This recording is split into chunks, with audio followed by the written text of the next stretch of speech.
service to safeguard federal property. The bottom line is that this president stands with law and order, which leads to peace, and we will not allow Portland to become the new CHOP like what we saw in Seattle. And with that, I'll take questions. John. Kayleigh, two questions on Portland. One, the case of Navy veteran Christopher David, who went down because he said he wanted to talk to the law enforcement officers and ask them about the oath of office that they took. He was, as people saw on videotape, he was beaten with a baton. He had pepper spray sprayed in his face. He now has 2 broken bones in his hand. Is the president aware of what happened to this Navy veteran graduate of the Naval Academy?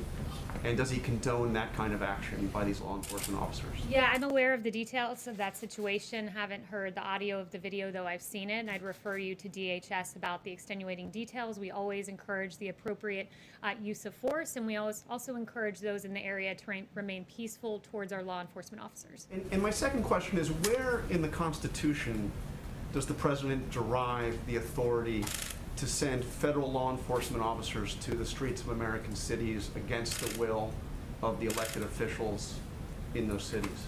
Yes, well, what you're referring to is Portland, and 40 U.S. Code 1315 gives DHS the ability to deputize officers in any department or agency, like ICE, Custom and Border Patrol, and Secret Service, quote, as officers and agents. They can be deputized for the duty of, in connection with the protection of property owned or occupied by the federal government and persons on that property. And when a federal courthouse is being lit on fire, commercial fireworks being shot at it, being shot at the officers, I think that that falls pretty well within the limits of 40 U.S. Code 1315. So that's a matter of protecting federal property, like federal courthouses in the case of Portland. Does he see limitations to that power? How far does that power extend into the streets of the city of Portland? What are there limitations on that? So under that authority to protect a federal property? Under the law, we believe that agents can conduct investigations of crimes committed against federal property or federal officers. And in the case where you have someone shooting off a commercial-grade firework and then running across the street, we don't believe that that extends past our jurisdiction. Yes. Kayleigh, thank you. Yesterday, the president tweeted out an image of himself wearing a mask. He said that wearing a mask is an act of patriotism. No one is more patriotic than him. Then just hours later, he was spotted at the Trump Hotel not wearing a mask. Why did it take him so long, first of all, to be seen wearing a mask in public? And why the mixed messaging on this critical health issue that his own top health officials have said is critical to fighting this pandemic? The president's always been consistent on this, that masks, according to the CDC, are recommended but not required. He has said that he would wear one in the case he couldn't appropriately socially distance. And he wore one and put up the picture on Twitter, as you saw. Think that it's important to lead by example on this issue? Well, the president has led. He's been consistent, even going back to March 31st, when he said, then my feeling is if people want to do it, there's certainly no harm to it. But he hasn't done it, Kayleigh. He hasn't worn a mask. President, and so it's sending, is it not mixed signals? The president wore a mask in May. The president wore a mask at Walter Reed out of an abundance of caution. But as I've made clear from this podium, the president is the most tested man in America. He's tested more than anyone, multiple times a day. And we believe that he's acting appropriately. Let me ask you about the federal stimulus, if I might. Negotiations are ongoing. Why is the White House blocking Republicans' requests for more funding for testing and contact tracing? Senator Roy Blunt saying it just doesn't make sense. I think that's just wrong. So no one is blocking any money from testing. One of the things I would add is that this is an ongoing negotiation. We're just in the early days of that. Currently in federal coffers, we have $10 billion, that's with a B, unspent, that is allocated for testing. And we want to ensure that in phase 4, there is money that is targeted for testing in the way that makes most sense. Republicans say they need that money. Is the president willing to come to the table? We're willing to put in money for targeted testing that makes sense, not just dumping money into a pot that already contains $10 billion. Kayleigh, there's very little support in Congress for a payroll tax cut, but the president keeps pushing for it. Why is that so important to him? How does a payroll tax cut help the 25 million Americans out of work when they're not getting a paycheck? Well, there are a number of things we're looking at for phase 4. And one of those things is unemployment benefits, where, as Secretary Mnuchin said, we want this to be completed before July 31st, the date that that runs out. We don't want something to be an incentive where someone gets overpaid and has a disincentive from going back to work, where they get paid more on unemployment benefits than at work. So we want to be cautious about that while making sure that those unemployed are taken care of. But the payroll tax in particular goes to some of our hardest working Americans, the people that it benefits. If you look at the tax structure, are middle income and low income workers. And not only that, there's an incentive on the employer side with a payroll tax holiday that encourages them to hire more too, because it reduces their burden. So it's a very smart policy. But those are people who still have jobs, so wouldn't it be more important to focus on the people who don't if you're worried about the overall cost of this stimulus? We can focus on a number of things at once, and part of that's a payroll tax for middle and low income Americans who are out there working each and every day and making their way through as best they can. It also means unemployment benefits. It also means direct payments to Americans. So we're looking at all of that, and we would like to see all of that. The second question on the briefing today at 5 o'clock, should we expect to see members of the coronavirus task force? Will Dr. Fauci, will Dr. Birx be there? You'll have to tune in to see. Yes. Thank you. On Portland, on sending agents to Portland, as well as plans for Chicago, why are these the right people to send? My understanding, these agents often work on human smuggling, drug trafficking, things like that. Do they have the right skill set, whether it's gun violence in Chicago or quelling unrest in Portland? Well, first, let me add, they haven't been sent to Chicago. These DHS officials are currently in Portland protecting a courthouse. We do believe they're the right individuals for that, as does 40 U.S.C. 1315, the United States Code. It's egregious what's happening. The frequency jammers, the pellet and air rifles in Portland, it's being depicted as this peaceful scene. I can assure you it's anything but that, where you've had barricades trying to keep officers in the Hatfield, courthouse, injury to a Border Patrol team member's leg, injuries to the head, shoulder, and back of a deputy U.S. Marshal. A U.S. Marshal impaled his right hand on a board filled with nails set out by the protesters. This is not a peaceful scene. I'm very thankful to our U.S. Marshals and ATF and others who are acting in accordance with a statute and protecting a federal building, and doing so at great cost to themselves. Yes. Thanks, Kayleigh. I have two questions for you on the stimulus. First, since you guys are committed to the payroll tax cut, that seems to be driving up the price tag of the whole package. So is the White House view the $1 trillion figure that's been cited by GOP leaders as a hard cap? Or are you willing to sign something that would spend more than that? These are all preliminary discussions, so I'll leave it to the negotiators to decide. The $1 trillion number was cited by Secretary Mnuchin yesterday. But look, this is the beginning stages. We're looking at a number of things, but the president was very clear that he would like to see a payroll tax in there, along with liability protections, tax credits for businesses to bring people back to work and to have safe work environments, and of course, $70 billion for schools to reopen safely, at least $70 billion.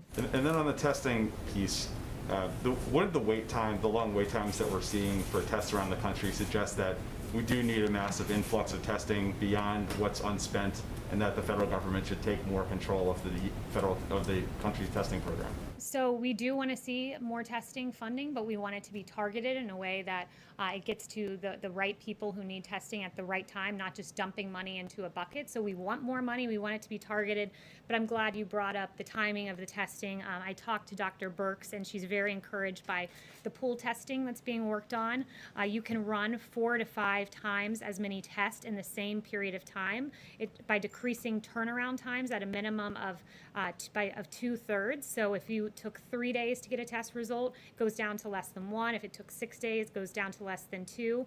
And it's more labor intensive, so they would need to hire additional personnel, but CMS is funding the test at about 4 times the actual test costs to ensure technicians and PPE requirements can be met. So we are seeing encouraging signs on that front. Yes. Thank you, Kayleigh.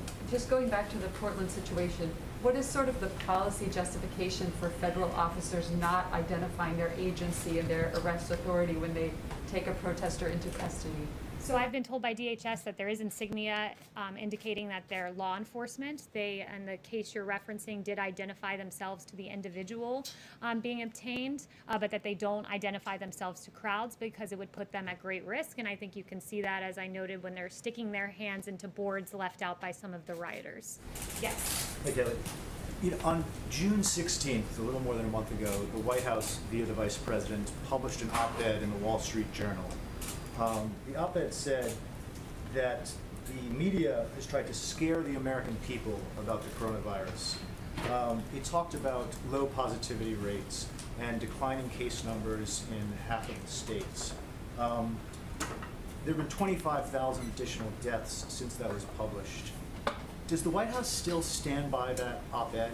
And then just more generally, what happened here at the White House and the administration in the last month when the message was that this was a problem that was on the mend and being addressed, until now with the exploding cases we've seen and 141,000 deaths? Well, the White House has always been very clear-eyed that as we reopen, we would see embers and in some cases fires. We've been very aggressive in addressing that, sent out 19 teams to go to emerging hotspots. Dr. Birx has been to 9 states. She does a lot of extraordinary work on that front. So we've been clear-eyed that as we reopen, we would see embers and sometimes fires, but we're encouraged that when you look at case fatality, for instance, we're below the European Union, we're below the average of the world, and I think that that speaks to our incredible work with therapeutics and our incredible work with testing, 46 million tests. The number 2 in testing in the world is India at 13.79 million. Do you still see the main problem, as the op-ed pointed out, as the media trying to scare the American people over coronavirus? I think in many cases the media has tried to scare the American people. I think there's been a deficit in reporting about the cost of staying shut down, for instance. When you have the fact that the American Cancer Society saying that during the pandemic we saw an 80% drop in cancer cases being identified, there are real costs to a draconian extended shutdown, and you never heard the other side of the health equation. You never heard that mammograms were down by 87% and colonoscopies down by 90% and drug overdoses going up month after month through the lockdown. So it was the right decision to make. The president saved 3 to 4 million lives, but it's important to note the other side of the health equation about what extended lockdowns do to the American people. Yes? Yeah, the president says he wants to send these forces to other cities like Chicago. Cities where the federal property isn't necessarily under attack. What are they going to do when they get to Chicago and these other cities with higher crime rates, higher shooting rates, higher murder rates? If the president's worried about that, what are they going to do? What are they going to arrest people with? I think you're getting ahead of the president here.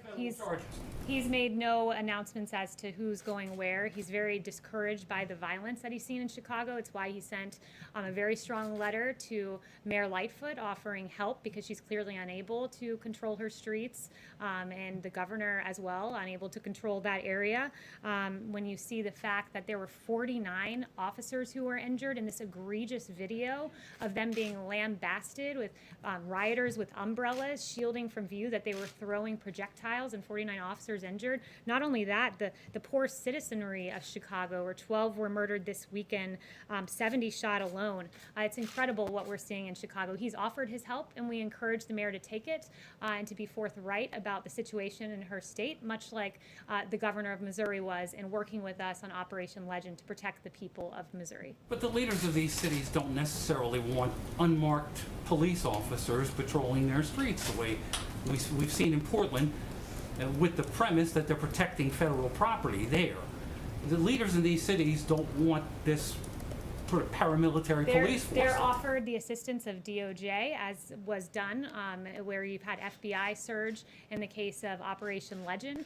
So when you have each weekend more than a dozen people getting shot in your city, perhaps it's time, more than a dozen killed, I should say, and children, perhaps it's time to say, I need the help of the federal government because what I'm doing is simply not working when more people are dying on the streets of Chicago than Afghanistan and Iraq. It's a tragedy. What if they don't say that? Yes, Stephen. Thank you. Well, I have a question about New York on a similar topic. Yesterday, President Trump mentioned the spike in violent crime in New York and said, quote, if the governor is not going to do something about it, we'll do something about it. And I'm curious if you could explain why he's saying that the governor should do something about it rather than the mayor, and if you could also elaborate on what President Trump would be willing to do. Well, he thinks the mayor and the governor should work together to take control of the streets of New York City, where in some places we've seen 600% surge in violence over last year. So he thinks they should work together. It's ultimately the power of the mayor to enforce, and the governor to enforce the police power of their states. That power rests with them, but they can partner with the federal government in the event they're unable to control the violence in their cities. And that's certainly what we've seen from Mayor de Blasio, who seems to have not a hard time criticizing police officers, but an awfully hard time controlling the streets of New York City. Yes. Hi, Kayleigh. Thanks so much. I have two questions on notes and cooler for today, one for myself and one for a colleague who cannot be here because of the social distancing.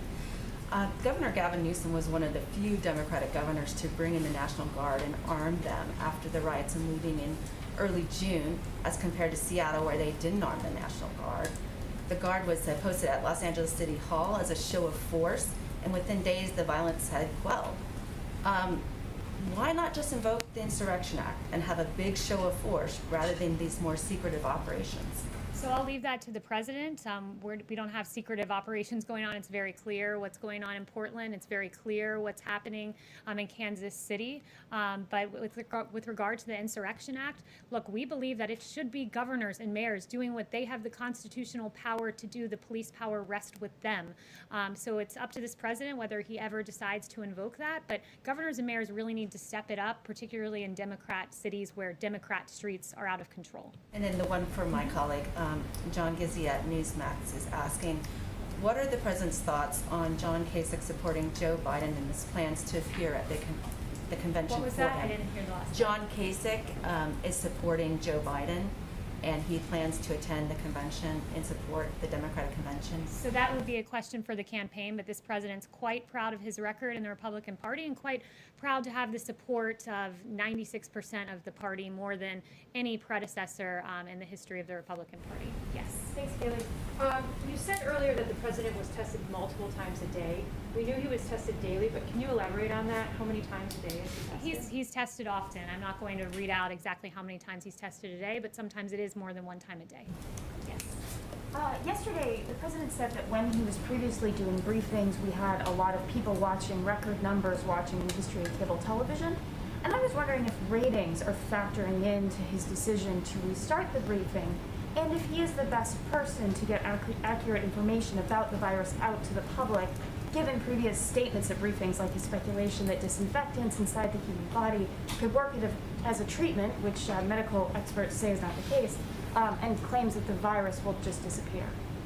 Well, the president is the right person to give information to the American people. He was elected by the American people. He's been a leader on this. The fact that we've outproduced on ventilators, so much so that we have an extraordinary number in our stockpile, and we're giving ventilators out to the rest of the world, that we lead the world in testing, 46 million tests, more than that at this point. The fact that he's broken down bureaucracy to get a vaccine into phase 3 clinical trial, that because of him we have remdesivir and convalescent plasma and dexamethasone and other therapeutics. He's the right person to give the information to the American people, and boy, does he get the information to a lot of the American people during his briefings, as noted by the ratings, as he himself pointed out. Yes. The U.S. Trade Representative is planning additional tariffs against Europe in the old dispute about aerospace subsidies. Is the president committed to impose additional sanctions, considering that Europe would answer with additional sanctions, tariffs as well? So since that's pre-decisional, I won't get ahead on any administration announcements on that front. Yes. Kayleigh, I have a couple of questions. The first one is the president in the last few hours tweeted about the concerns about mail-in voting. So he's obviously concerned about the integrity of the U.S. election and certainly internal sabotage. But why are we not hearing from the president about the fears about external sabotage? For example, coming out of the UK today, there's a parliamentary committee report that says that Russia influenced the Scottish referendum. There are questions about Brexit. But we've really not heard the president put the Kremlin on notice with respect to the U.S. election. Will we hear from him today on that? The president's put the world on notice that our election systems must be secure. This is under this president in 2018. He articulated the first full cyber strategy for the United States since 2003. In 2019, he extended the National Emergency Declaration on Foreign Election Interference. He routinely engages with Congress on election security, participating in at least 26 elections security-specific hearings.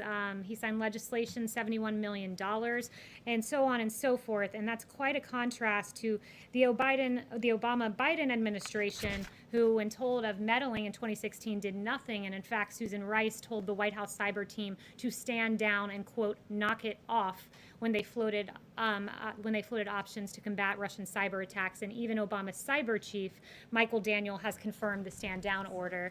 It's been in office now more than 3 years. I'm asking what's been done now. And given these fresh concerns, What are we going to hear from the president on So that? what's been done now, I just listed off 3 or 4 things for you, and I'm happy to go through more. We can talk about the 71 follow-up million question with respect in to legislation on election security. We can talk about the 15 million for election reform activities. We can talk about legislation making more than 805 million available to states. Put the And Kremlin and when it comes to mail-in voting, I would point you to the fact that there's a Wall Street Journal article just out today, and it talks about the dark omen for November and the absolute catastrophe in New York City, that we are a month into the election after the voting and we still don't know who the winners are of some of those races. And Governor Cuomo decided that he would prepay postage for the ballots, and what that meant was that the post office didn't put a postage stamp noting the date of the ballot. So as they're collecting these ballots getting in off track. for a month, as you asked me about this, so I'm going to answer. So for a month, they've been collecting ballots with no postmark date, and in fact, what they found is 19% of ballots have been rejected in Queens, 28% rejected in Brooklyn. There are questions about mass mail-out voting, and I know you don't want to hear them, which is why you talk over me, but I encourage you to read the op-ed. Yes. on the China vaccine research. This Yes, is very you've gotten 2 important. questions, Russia which has is more than interfered- some of your colleagues. Yes. Thank you, Kayleigh. Okay, you don't want to engage. In St. Louis, the McCloskeys have been charged with felonies for waving guns at protesters. The Missouri Attorney General is vowing to dismiss these charges. Where does the president stand on this? Yeah, the president, I asked him about that this morning, and he said it is absolutely absurd what is happening to the McCloskeys. He noted that this is an extreme abuse of power by the prosecutor, and noteworthy that the prosecutor, there have been many cases brought to her attention of violent rioters that she's failed to charge, but instead she's charging the individuals who are defending themselves from violent protesters. You have 300 to 500 protesters who stormed the gates, tore down the gates, and trespassed on their property, and you have Patricia McCloskey, who said that they were telling her they were going to kill them, these protesters, at the moment they were waving their guns to protect themselves. They were going to come in here, she said, they were going to burn down the house, they were going to be living in our house after I was dead, and they were pointing to different rooms of the house saying, that's going to be my bedroom, that's going to be my living room, and I'm going to be taking a shower in that room. So they were completely within their right, and it's an egregious abuse of power on the part of the McCloskeys. Turning to a different note, I just wanted to highlight some great work being done by senior advisor Ivanka Trump. There are nearly 40 million boxes that have been put together by the Farmers to Family Food Box Program, a great partnership to help families in need in this country. And yesterday you had Ivanka Trump visiting the DC Dream Center and personally distributing a number of food boxes. The distribution resulted in 1,000 boxes delivered to the DC community. And we thank Ivanka for the great work that she has done there. And finally, I just wanted to note something on COVID. Dr. Birx is an extraordinary doctor who served this country, dedicated her time to serving our country as an Army colonel. She served as an ambassador to PEPFAR, where she spent her life fighting AIDS and HIV abroad. And it is appalling, the attack that I saw on her in the New York Times based on no facts. And Dr. Birx, for weeks, has been sending out this data to governors, 400 pages of data to our governors, so that they have the best information to make the best decisions for their people in their respective states. I've not seen anyone poring over data the way Dr. Birx has, and the attack on her was frankly appalling and egregious, and the New York Times should be very ashamed of themselves. Kayleigh, what is the president signing at 12:15 today?